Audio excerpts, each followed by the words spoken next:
কিসের মধ্যে কি পান্তা ভাতে ঘি, চিল্লাই কি মার্কেট পাওয়া যাইবো? ওনার বক্তব্যটা একটু শোনেন। আহমদুল্লাহ সাহেব যে এত টাকা যে অনুদান যে গ্রহণ করতেছে তার হিসাব আমরা চাই। মাদ্রাসার নাম বেনাম দিয়া যে এত লক্ষ লক্ষ কোটি কোটি টাকা দেশ বিদেশ থেকে আসতেছে তার হিসাব আমরা চাই। কি ব্যবসায় কি লাল বাতি জ্বলে গেছে নাকি নাকি ভিউ আসতেছে না তাই শায়েখ আহমদুল্লাহকে নিয়ে এমন ধরনের বক্তব্য দিচ্ছেন? আরে ভাই, শায়েখ আহমদুল্লাহকে নিয়ে আমরা বাংলার মানুষ গর্ববোধ করি।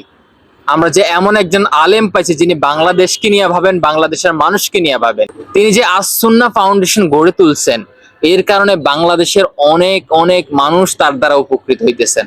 এবং উপকৃত হওয়ার কারণ হচ্ছে আমাদের সাধারণ মানুষ।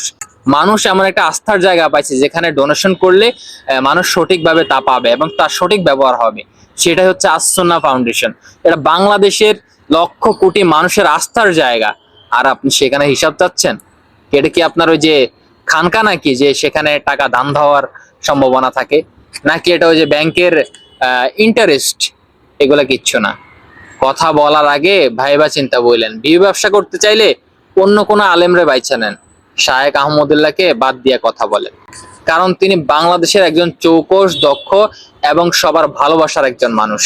তাই তাকে নিয়ে কথা বলতে আরেকবার ভাইবেন। তিনি কাউন্টার দেয় না এর মানে যে কেউ তার প্রতিবাদ করবে না, এমনটা না। তাই পাগলা কুত্তার মতো আচরণ করেন না, আলেম আলেমের মতো আচরণ করেন। Mind it.